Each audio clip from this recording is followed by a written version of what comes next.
Hello everyone, welcome back my YouTube channel. My name is Gulafsha और आप सभी देख रहे हैं मेरा official channel due education club. I hope आप सभी ठीक होंगे और आप सभी अपनी अपनी स्टडी बहुत अच्छे से कर रहे होंगे। और आज की जो हमारी वीडियो होने वाली है वो सेमेस्टर सेकंड की होने वाली है, जो कि बीए प्रोग्राम के स्टूडेंट के लिए। और आज की जो हमारी वीडियो है वो हिंदी के क्वेश्चन पेपर के ऊपर होने वाली है। और ये जो आपकी हिंदी है, इस हिंदी का नाम है हिंदी कविता मध्यकाल और आधुनिक काल। जैसे कि आप सभी देख सकते हैं, ये हमारी हिंदी का नाम है। अगर आपके पास ये हिंदी है तो ये वीडियो मोस्ट इंपॉर्टेंट होने वाली है, क्योंकि आज की इस वीडियो में हम 2023 का क्वेश्चन पेपर डिस्कस करने वाले हैं। जी हाँ, जो पिछले सेमेस्टर का क्वेश्चन पेपर था, आज हम उस क्वेश्चन पेपर को डिस्कस करेंगे। जैसे कि आप सभी देख सकते हैं, ये एक क्वेश्चन पेपर है जो कि मोस्ट इंपॉर्टेंट हो जाता है अगर आप सेमेस्टर सेकेंड में हैं और अपने एग्जाम देने वाले हैं और आपका नेक्स्ट एग्जाम हिंदी का ही होने वाला है। तो मोस्ट इंपॉर्टेंट है कि आप अपना एग्जाम से पहले थोड़ी सी प्रिपेयर कर लें, थोड़ा सा देख लें कि आपकी जो हिंदी है इसमें से किस तरह से क्वेश्चन पूछे गए हैं प्रीवियस ईयर में।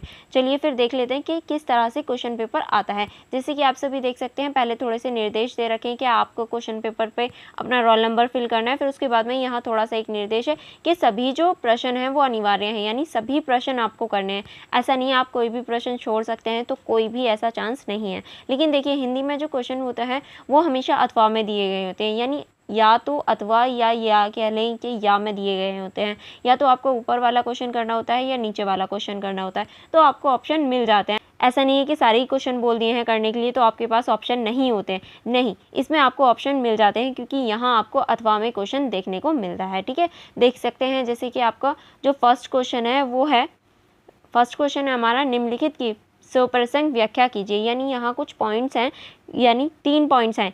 हम कह सकते हैं का, खा और गा, 3 पॉइंट्स हैं आपके पास। इनकी सुप्रसंग व्याख्या करनी है, सारे ही पॉइंट्स की आपको व्याख्या करनी है। और जैसे कि आप देख सकते हैं, 3 पॉइंट्स के 3, यानी एक जो है का जो नंबर है वो 10 नंबर का है, और जो खा है वो भी 10 नंबर का है, और जो गा है वो भी 10 नंबर का है। टोटल आपका जो फर्स्ट क्वेश्चन है वो 30 नंबर का आप देख सकते हैं। तो सभी की व्याख्या आपको अच्छे से करनी है, क्योंकि देखिए ये हमेशा चेंज रहते हैं, तो आपको पूरी बुक पढ़नी पड़ेगी ताकि आपको थोड़ी सी नॉलेज हो जाएगी किस चैप्टर में क्या पूछा गया है।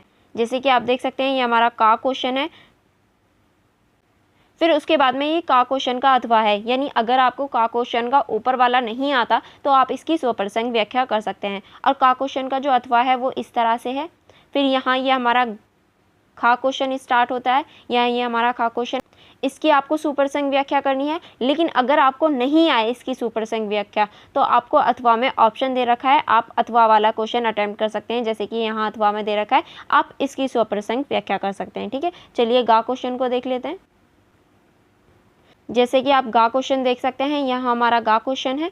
उसके बाद में देखिए, यहाँ भी हमारा जो गा क्वेश्चन है उसमें भी आपको ऑप्शन मिल जाता है अथवा का ऑप्शन। अगर आपको ऊपर वाला नहीं आ रहा है समझ में या आपको नहीं आता तो आप नीचे वाला अटेम्प्ट कर सकते हैं। ठीक है, ये इस तरह से यहाँ ये हमारा गा क्वेश्चन है। ठीक है, ये आपको इसकी पूरे की सुप्रसंग व्याख्या करनी है। चलिए अब आगे चलते हैं, आगे देख लेते हैं।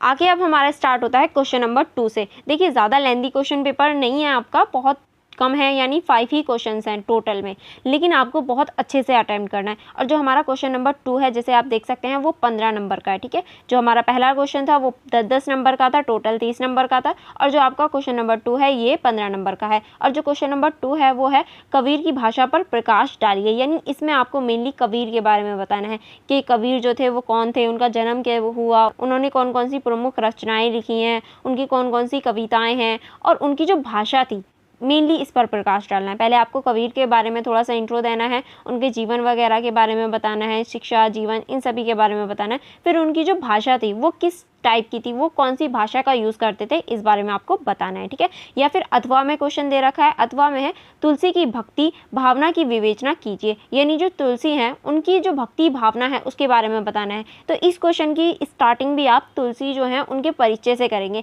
यानी पहले आपको परिचय देना है, फिर उनकी भक्ति भावना के बारे में बताना है। परिचय में आप उनका इंट्रोडक्शन लिख सकते हैं, जैसे कि जन्म वगैरह, कि उनका जन्म कहाँ हुआ, उन्होंने शिक्षा कहाँ से ग्रहण करी, किसके घर पैदा हुए थे, और उनकी पारिवारिक स्थिति कैसी थी, उनका जो पर्सनली जीवन था वो कैसा था, ये सारी चीज़ें आप परिचय में लिख सकते हैं। फिर उसके बाद में आपको भक्ति जो भावना थी उनके बारे में बताना है। फिर उसके बाद में अगर आप चाहें तो इसमें निष्कर्ष लिख सकते हैं। ठीक है, चलिए क्वेश्चन नंबर 3 की तरफ चलते हैं। ये आपका क्वेश्चन नंबर 3। क्वेश्चन नंबर 3 पूछ रहा है पाठ्यक्रम में निर्धारित बिहारी के दोहे की विशेषताएं लिखिए। यानी आपकी बुक में जो पाठ्यक्रम है उसमें जो बिहारी का दोहा है, बिहारी के दोहे जो है उसकी विशेषताओं के बारे में आपको लिखना है। यानी आपकी बुक में जो पाठ्यक्रम है बिहारी के दोहा, उसकी जो विशेषताएं हैं वो आपको बतानी है, उन विशेषताओं के ऊपर चर्चा करनी है। तो सबसे पहले आपको इंट्रो में बिहारी का दोहा, ये जो चैप्टर है इसका थोड़ा सा इंट्रो देना है, क्योंकि देखिए ये 15 मार्क्स का क्वेश्चन है। तो ऐसा नहीं है आप सिर्फ इस क्वेश्चन की विशेषता लिख देंगे, नहीं,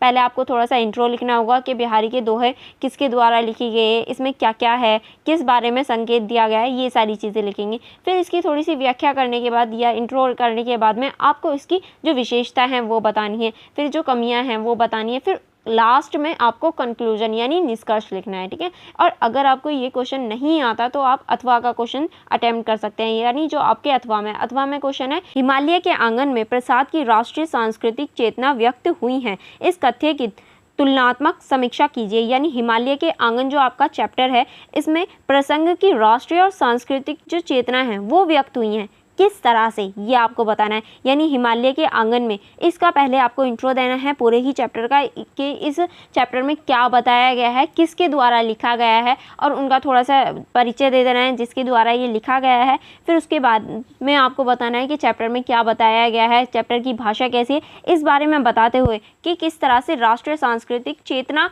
व्यक्त होती है, ये आपको बताना है। ठीक है, एंड लास्ट में आपको कंक्लूजन देना है। ठीक है, चलिए फिर आगे चलते हैं। आगे आपका क्वेश्चन नंबर 4, क्वेश्चन नंबर 4 को देख लेते हैं। क्वेश्चन नंबर 4 है आपका, जो बीत गई सो बीत गई, कविता में निहित संदेश को स्पष्ट कीजिए। यानी जो क्वेश्चन नंबर 4 है वो जो आपका चैप्टर है, जो बीत गई सो बीत गई, इस चैप्टर में जो कविता है, या ये कहें ये जो कविता है, इसमें जो निहित संकेत है, यानी जो कवि है जो हमें बताना चाह रहा है उसके बारे में आपको चर्चा करनी है कि जो बीत गई सो बीत गई, इस चैप्टर में क्या बताया गया है और क्या कवि जो है वो संकेत देना चाहता है, आपको ये बताना है। और ये क्वेश्चन भी आपका 15 मार्क्स का है। फिर है हमारा अथवा का क्वेश्चन, जैसे कि अगर आपको ये क्वेश्चन नहीं आता तो आप अथवा वाला अटेम्प्ट कर सकते हैं। तो जो अथवा में क्वेश्चन है वो है, उनको प्रमाण कविता का प्रतिपादक लिखिए। यानी उनको प्रमाण जो कविता है उसके बारे में आपको बताना है, उसके बारे में आपको डिटेल में बताना है। और देखिए ये 15 नंबर का है तो 1-2 लाइन लिख के मत आना, ओके। ये गलती मत करना कि एक दो लाइन लिख दी या 1-2 पेज लिख दिए, नहीं, पूरे अच्छे से डिफाइन करना और हेडिंग के साथ डिफाइन करना। यानी परिचय की हेडिंग बनाना, फिर उसके बाद मेन बॉडी की हेडिंग बनाना, फिर उसके बाद में जिसके तत्व हैं, जो भाषा है और जो शैली है, इस टाइप से हेडिंग बनाना। फिर उसके बाद में निष्कर्ष यानी कंक्लूजन की हेडिंग बना के लिखना। ठीक है, आई होप आपको समझ में आ गया होगा। फिर है हमारा क्वेश्चन नंबर 5। देखिए जो क्वेश्चन नंबर 5 है वो है हमारा, किन्हीं दो पर संक्षिप्त टिप्पणी लिखिए। यानी आपको किन्हीं दो पर संक्षिप्त टिप्पणी लिखनी है। और जो हमारा पहला क्वेश्चन है वो 8 नंबर का होगा और एक 7 नंबर का होगा। यानी इनमें से कोई भी आप 7 या 8 नंबर का मानकर इसको अटेम्प्ट कर सकते हैं।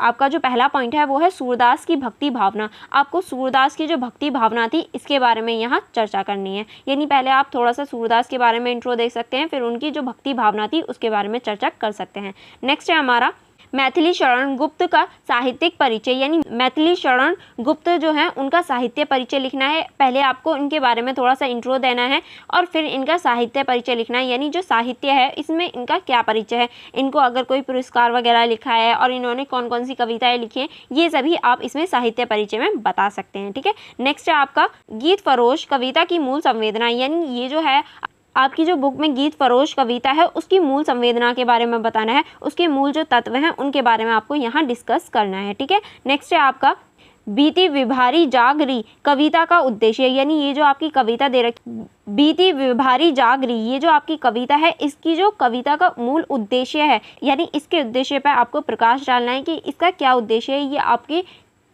क्या सीख देती है, ये जो कविता है ये आपको क्यों पढ़ाई गई है, इसका क्या उद्देश्य है, ये क्यों इंपॉर्टेंट है, ये आपको बताना है। ओके, आई होप आपको ये क्वेश्चन पेपर अच्छे से समझ में आ गया होगा। एंड यहाँ ये हमारा पूरा ही क्वेश्चन पेपर डिस्कशन कंप्लीट हो जाता है। एंड फॉर मोर कनेक्टिविटी आप मेरे टेलीग्राम ग्रुप के साथ जुड़ सकते हैं। अगर आपको कोई कन्फ्यूजन या फिर कोई प्रॉब्लम हो तो आप वहाँ मुझसे पूछ सकते हैं।